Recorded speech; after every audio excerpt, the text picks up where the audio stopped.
E aí pessoal, meu nome é George, esse aqui é o Jaulê e eu tô aqui pra falar sobre o segundo dia do Fórum Nordestino de Cosmovisão Cristã.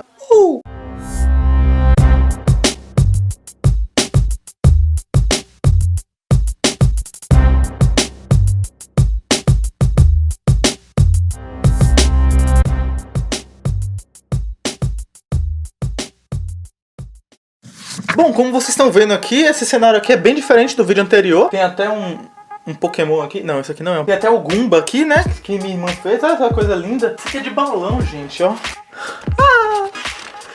Os pés viraram. Massa, né?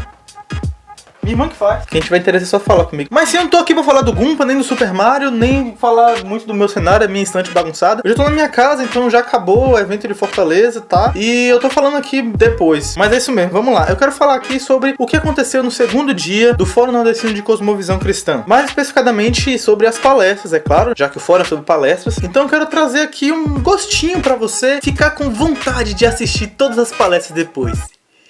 A primeira palestra do segundo dia foi do Vinícius Pimentel, foi a segunda palestra dele, também sobre Hermann Doivet e sobre o mito da neutralidade da ciência. Nessa palestra o Vinícius vai falar basicamente sobre a epistemologia do Hermann Doivet, que seria a teoria do conhecimento a partir do filósofo Hermann Doivet. Ele fala um pouco sobre como surgiu a ciência moderna e como o modernismo veio mudando as coisas e invertendo. Algo interessante também que ele falou é que Hermann Doivet defende que todo pensamento é baseado em pressupostos religiosos. Então isso significa que todo pensamento é baseado em uma adoração a Deus ou em uma adoração a ídolos. E isso é o que acontece com aquele que se envolve com a ciência, seja ela lá qual for. Então cabe a nós responder: o meu pensamento é baseado em quê? Teve bastante de outras coisas também, mas eu queria mais trazer isso aqui mesmo. Depois tivemos a palestra do André Venâncio, falando sobre os ídolos da ciência em relação à cosmovisão cristã. Foi a primeira vez que eu vi uma palestra do André, eu já tinha ouvido alguns comentários muito bons a respeito dele como palestrante, e realmente eu gostei muito. Baseado no texto que diz: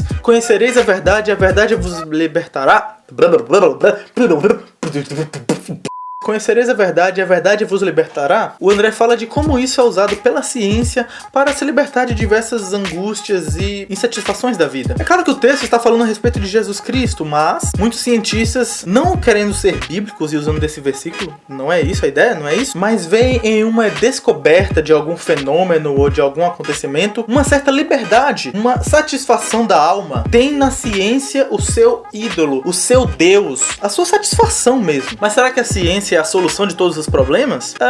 Não é. Mas isso é algo que é sustentado até mesmo aos dias de hoje. Como é que a gente acaba com a pobreza? Como é que a gente acaba com os crimes que são cometidos por menores de idade? Como é que a gente acaba com os problemas sociais diversos, de guerras do mundo inteiro, etc? Qual é o mal da humanidade? Tudo mais e...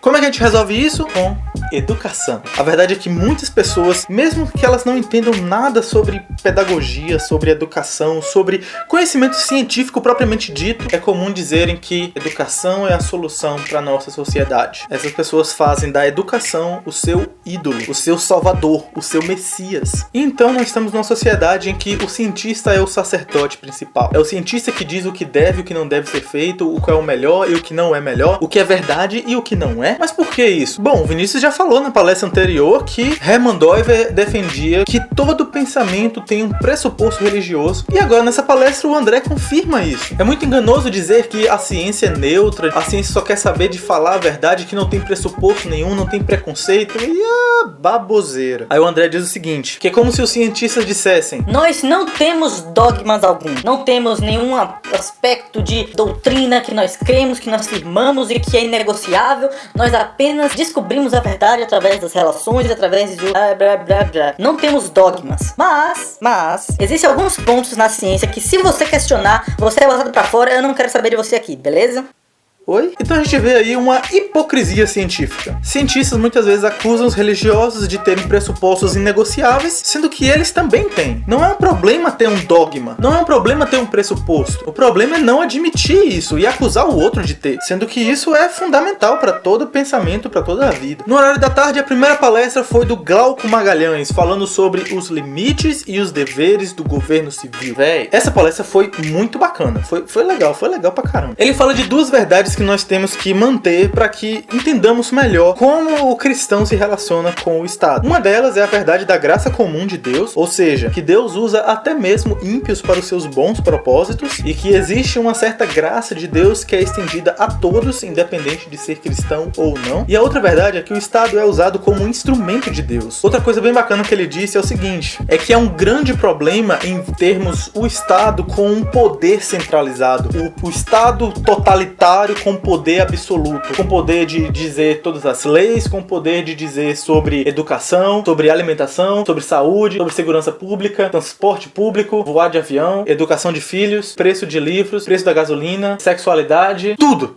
E o problema é o seguinte, é que o poder corrompe, e não porque há um certo problema no poder em si. O problema está no ser humano em que recebe esse poder. Por quê? Nós sabemos que com a queda do homem, todo ser humano tem uma tendência para o mal. E colocando um poder absoluto na mão de qualquer homem, não dá nada que presta. Então por isso é necessário para uma boa ordem que o poder seja descentralizado. Outro aspecto bem bacana na palestra dele é que ele falou sobre como a fé cristã influenciou a nossa cultura e todos os aspectos bons que temos em relação ao governo civil provém da fé cristã. Seja em aspecto de punir o mal, punir o criminoso, seja em aspecto de recompensar e louvar o bem. E a frase dele de conclusão foi tipo, uau, véi, que é isso? Nossa! Foi mais ou menos assim. Se você quiser tirar o cristianismo, tirar a fé, tirar a reforma protestante, então você perde tudo. Mas se você não quer perder tudo, então deixa a gente tocar trombeta em Sião. Véi, que massa. Foi muito bacana. O Glauco falou também dos 3 livros dele que estavam à venda que ele escreveu.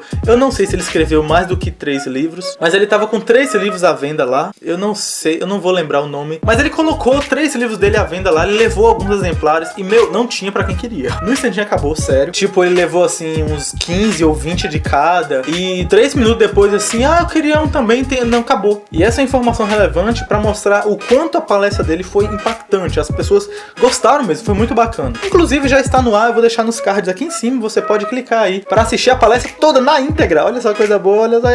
A palestra seguinte da tarde foi também do André Venâncio, a segunda palestra dele, que fala sobre como a cosmovisão se relaciona com outras religiões e fala do caso do islamismo. Essa palestra foi bem bacana, porque a gente pensa saber alguma coisa de islamismo e a gente tem muitos preconceitos. Assim como eles também têm muitos preconceitos a respeito de nós ocidentais e a respeito de nós como cristãos. Eu achei bacana que nessa palestra ele mostrou um certo paralelo entre cristianismo, secularismo e islamismo. Como o secularismo se diferencia do cristianismo e diferencia do islamismo também, sendo um aspecto totalmente sem religião, sem espiritualidade. Quais os princípios que o islamismo se coloca contra o secularismo e que nós também nos colocamos contra. E alguns princípios que o secularismo se coloca contra o islamismo e que nós também nos colocamos contra. Então, tipo, foi um paralelo bem bacana, assim, olhando as 3 visões. Ele falou um pouco de como funciona a cosmovisão islã. Um aspecto que eu achei interessante foi sobre a transcendência sem imanência de Deus. Ele disse que no islamismo Deus é muito mais colocado como um ser transcendente do que um ser imanente. Digamos que me lembrou o aspecto de deísmo. Eu não conversei com o André a respeito disso, mas parece que é algo mais ou menos assim. Deus é um ser que existe, que deve ser reverenciado e adorado, mas é um ser que não se relaciona tanto com a humanidade. Bem diferente do cristianismo e um pouco mais especificadamente da fé reformada, que fala de um Deus soberano e providente que interage com tudo na sua criação, né? E um outro aspecto também foi que o islamismo é uma religião simples. Não existe tantos silogismos, não existe tanta filosofia complexa dentro do islamismo. Mas geralmente é aquela coisa mais de deveres mesmo, uma coisa bem mais simples mesmo. Isso é algo muito bacana e o André na sua palestra nos traz mesmo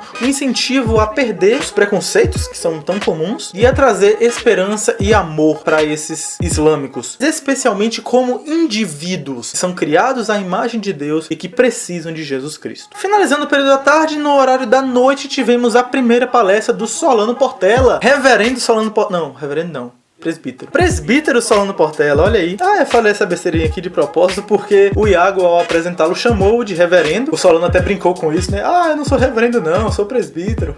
E o Iago, coitado, nem entendeu direito por que o Solano falou isso, porque na mente dele, né, ele até se afirmou, eu como batista não vejo muita diferença nisso. Reverendo, pastor, presbítero, o que é isso? Né? Não tem diferença. Enfim, tira esse detalhe. Solano Portela falou sobre educação cristã e cultura, como um cristão se relaciona com essas coisas. Por educação cristã, ele defende uma educação cristã. Mas não educação religiosa, talvez também, mas uma educação abrangente. Como é que você ensina geografia numa perspectiva cristã? Como é que você ensina matemática e física numa perspectiva cristã? Como é que você ensina a história de uma forma cristã? Então ele faz basicamente uma defesa a um modelo cristão de educação, de ensino mesmo. E o aspecto de cultura em sua palestra foi muito bacana, porque educação e cultura tem tudo a ver, né? Quando você fala de aspectos da arte, da literatura, da matemática e física, arquitetura, etc., tudo isso é cultura e também é educação, né? Então, como o cristão se relaciona com a cultura? Entendeu onde é que isso está chegando, né? Entendeu? Então ele traz algumas visões da relação de Cristo e a cultura. Cristo acima da cultura, rejeitando toda a cultura. A cultura acima de Cristo. Cristo deve ser rejeitado, devemos estar totalmente na cultura. Cristo e a cultura combatendo um com o outro. Cristo e a cultura sendo amigos, dando as pazes.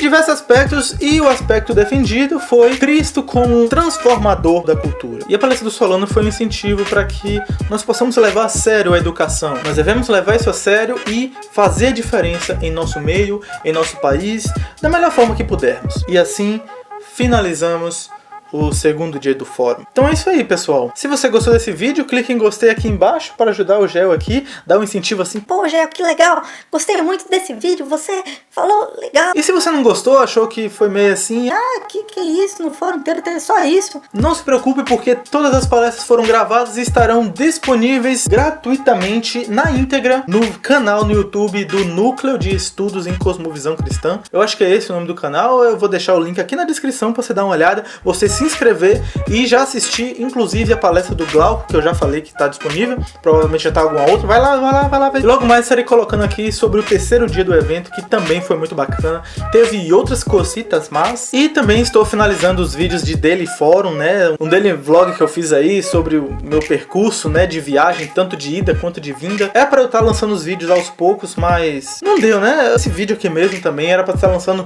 no dia lá, mas, véi, não deu. Mas não deu por um bom motivo. Graças a Deus, está tudo muito bem, estou podendo fazer agora. E então é isso aí, pessoal. Se você gostou, já sabe que eu já falei. Se você não tal, comente aí embaixo o que você achou. Se alguma palestra te deixou ansioso aí, algum aspecto aí, você falou, pô, que legal, queria ler sobre isso, ouvir sobre isso, queria ouvir a palestra. E é isso aí. Obrigado por ter assistido, valeu e até a próxima. Tchau!